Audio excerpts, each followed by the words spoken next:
Yeah, hello doctor. Yes. I am Mrs. Chloe and I live in the same neighborhood. My son, doctor, he's passing watery stool from the last 2 days. And he looks so lethargic now. I'm so worried. I'll just visit you in just few minutes. Please have a look at him. Please, doctor. Wait, Mrs. Chloe. Mrs. Chloe, listen. Wait. God. Everyone wants me to treat them, but I forgot everything that I have learned in my medical school after that accident. I don't remember much. How will I handle this patient? Well, I have some friends who can tell me about diarrhea.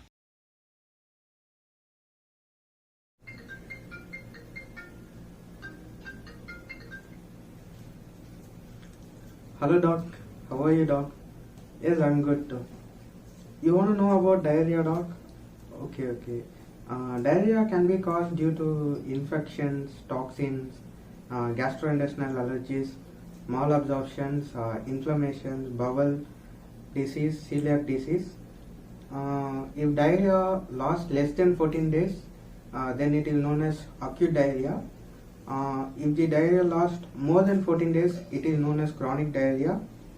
For acute diarrhea, the most common etiology is infection, which is due to rotavirus and norovirus. The remaining will be explained by George Anu, doc. Thank you, doc. Hello, doc. Hey, I am doing some paperwork. It's okay, doc. So I need to discuss the causes of acute diarrhea other than viral etiologies, right? The most common cause of foodborne bacterial infection include non-typhoidal salmonella, E. coli, Shigella, and cholera. Foodborne diarrhea can also result from the ingestion of performed enterotoxins from Staphylococcus aureus and Bacillus cereus. For Clostridium difficult, it can also cause diarrhea and Pseudomonas colitis if the child has any prior antibiotic use or hospital admission. If we consider some enteric parasites like Giardia lamblia and Entomoeba histolytica, it can also cause diarrhea. Oh my goodness, my dog, my phone is about to die. Can you please call Chirag for more details? Hello? Hello, doc. Yeah, sure. So I need to discuss about etiology classification of chronic diarrhea. Okay. Chronic diarrhea lasting longer than 4 weeks, and more common causes of chronic diarrhea are infection such as Giardia, food allergy, malabsorption defect, intolerance like gluten intolerance, celiac disease, and lactose intolerance, and inflammatory bowel disease like ulcerative colitis and Crohn's disease, where there is inflammation of intestine and colon due to chronic diarrhea. Hello, doc. So you want to know about associated signs and symptoms with diarrhea. So usually patients who have diarrhea have signs and symptoms like loose and watery stools, abdominal cramp, pain, nausea, and urgency for the bowel movement and fever. Yes, I will also like to add some more symptoms such as blood in stools, mucus in stools, bloating, and from severe dehydration and excess loss of fluid. Uh, Patient will also have a dizziness and pale-looking skin.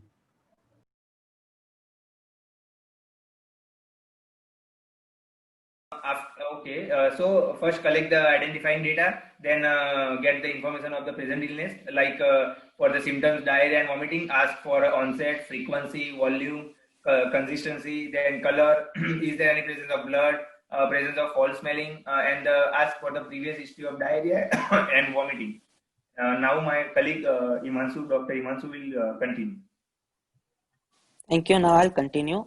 As for foreign travel history, any known food allergens, consumption of milk in past few days, consumption of street food, source of drinking water, current medication, and associated symptoms like fever, abdominal pain, and any other family member disease or congenital disease, and ask for immunization history.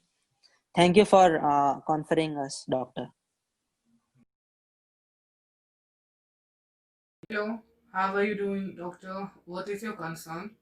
Okay, so you want to know about the PE finding for diarrhea? Okay, so I have an ongoing conversation with Dr. Himanshu on Zoom, so I will add you there so he can add further. Patients with diarrhea usually appear ill, dehydrated, and lethargic. PE finding includes hypotension and the sign of volume depletion, like depressed consciousness, sunken eyes, and anterior fontanelle, dry mucous membrane, poor skin turgor, and delayed capillary refill. So I would ask Dr. Himanshu to add further. And the other physical examination finding for diarrhea also include to check for abdominal tenderness and distension, increased peristaltic activity like borborygmy and perineal erythema, and malnutrition. Check for a tachycardia or bradycardia, and tachypnea can also be seen. Muscles weakness and convulsion because of moderate to severe electrolyte imbalance. Hello, dog. Jill here. How are you? Okay. Okay, you want to know the laboratory test for a diarrhea? Yeah, I will definitely tell you. First, do the CBC count. Then do the serum electrolyte, urea, and creatinine and glucose level. Then you have to also do the stool culture for look for the bacteria, ova, or parasitisms. Yeah, for most of the children are affected by the rotavirus, so you can do the rotavirus rapid test also. Yeah. Okay. Bye. In some dehydration, two or more signs present in children, like dry mouth or dry lips, and heart rate or pulse rate more faster than normal, and skin pinch goes back slowly. If in some dehydration, Plan B should be recommended. According to Plan B, oral rehydration therapy, zinc, and monitoring. If the patient is alert, with normal eyes, tears present, mouth and tongue moist, drinks normally, is not thirsty, with skin pinch which goes back normally, then the child is said to have mild dehydration. Treatment is ORS with home-based solutions like salted rice water, multivitamins and zinc for 14 days. For severe dehydration, don't forget to look for the two or the more signs in your patient, that is lethargy or unconsciousness, and the patient is unable to feed or is feeding poorly. The skin goes back very slowly, the eyes are sunken, for which we give the treatment according to Plan C. For IV dehydration, we give 30 ml per kg. For infants less than 12 months, 30 ml per kg for 1 hour, and then we give 70 ml per kg for the next 5 hours. And for older children, we give 30 ml per kg for 30 minutes, and 70 ml per kg for the next 2.5 hours. And we reassess the patient every 1 to 2 hours. After approximately 3 to 6 hours, try to reevaluate the patient and choose a correct treatment plan accordingly. Also, we calculate the IVF according to the Holiday-Segar formula, which is used to calculate the maintenance volume according to the weight of the patient. For example, for 0 to 10 kgs, we give 1000 ml, and then for 10 to 20 kgs, we give 1000 ml plus 50 ml per kg. And then for 20 to 40 kgs, we give 1500 ml plus 20 ml per kg. And for deficit volume, we calculate it by percent dehydration into the body weight. For example, for severe, we will use 15% into the body weight of the patient. And then we combine the maintenance and the deficit volume. In the first 8 hours, we give the deficit volume, and for the next 16 hours, divided in the interval of 8 and 8, we give the maintenance volume. I hope it helps you with your patients. Good luck. So, hello doctor. I hope you are fine anyway. What is your concern? Hello doc. Actually, I want to know about the rehydration process. Okay. So normally we can give oral rehydration fluid like standard ORS, reduced osmolality ORS, and we can also give IV fluid like Ringerl lactate, normal saline, and dextrose. I will explain the content of standard ORS. It's all contained in microequivalent per liter. So sodium is 90, chloride is 80, glucose is 111, potassium is 20, citrate is 10 and osmolarity is 311. In reduced osmolarity, ORS contain sodium 75, chloride 65, glucose 75, the potassium is 20, citrate is 10, and osmolarity is 245. So these also contain milliequivalent per liter. So Dr. Neti will explain you further details. So please, you can start, Dr. Neti.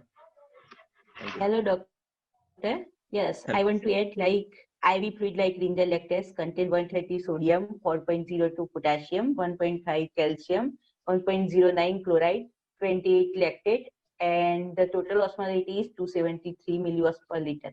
All contained in the millimole per liter.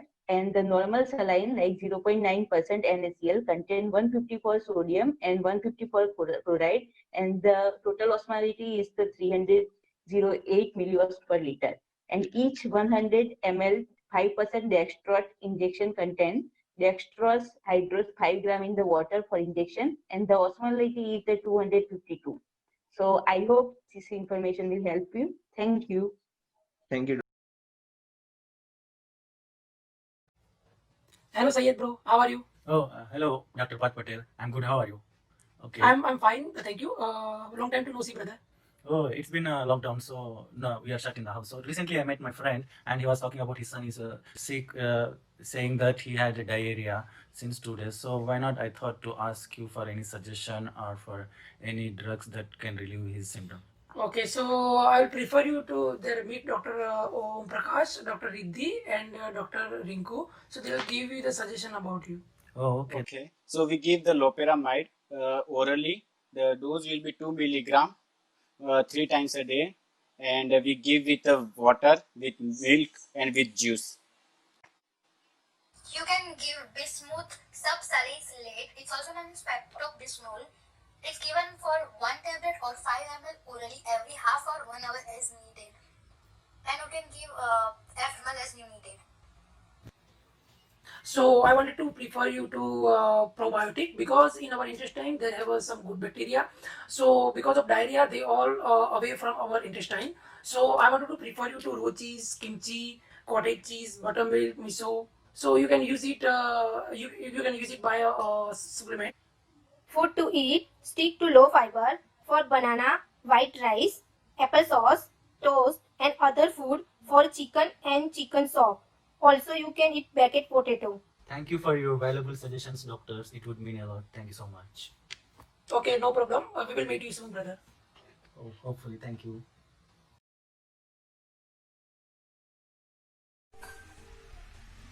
Hello, doc. I hope you are doing well. Oh, you want me to discuss about management of fluid imbalance in diarrhea? Wait a minute. I'm in the middle of the conference. I also want you to join so we all can help you. Severe dehydration should be treated with intravenous fluid until the patient is stabilized. Treatment should be include 20 ml per kg of isotonic crystalloid over 10 to 15 minutes. Dr. Riaz, you want to add something? Yes, in addition to that, if your baby has diarrhea, an oral rehydration solution can be given in addition to breast milk formula. Temporarily switching to a lactose-free formula, which is easier to digest, may be helpful for babies who have severe diarrhea. Older children who have mild dehydration caused by excessive sweating or physical exertion may rehydrate with sports drink, which contain water and electrolytes. Potassium lowering medication called sodium polystyrene sulfonate may be recommended if your child has excess level of potassium, also known as hyperkalemia. This condition can occur in children with adrenal gland problem with poor kidney function. Sodium polystyrene sulfate can be given with mouth or through an enema. I would like to add that for moderate dehydration, 100 ml per kg of ORT solution should be given over 4 hours in physician's office. If treatment is successful and ongoing losses are not excessive, the child may be sent home and caregiver should provide maintenance therapy and replace ongoing losses every 2 hours as prescribed for mild dehydration. Doctors may recommend diuretics which are taken by mouth for children who have a buildup of electrolytes due to an underlying medical condition such as CKD. These medications help remove electrolytes quickly by increasing the production of urine, but make sure the child drinks adequate fluid to replace the fluid lost through excessive urination. Intravenous fluid. The fluid and electrolytes can be delivered through an intravenous catheter, which is the thin plastic tube inserted into the vein in your child's arm or leg. This occurs in the hospital.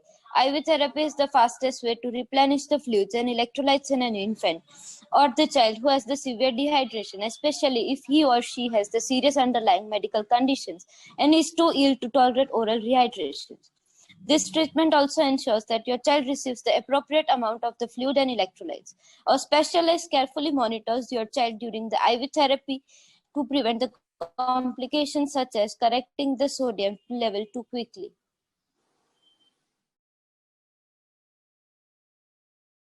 Hello doc, yes here. I hope you are doing well. You have asked me about the prognosis of diarrhea. So doctor, mortality rate higher in neonate and infant than older children, and doctor, malnourished children have poor prognosis and greater mortality. And doctor, antibiotic resistance type E. coli and Shigella cause very severe illness and poor prognosis. And presence of severe dehydration, electrolyte imbalance and pneumonia have a very poor prognosis. So doctor, this is the prognosis. Thank you.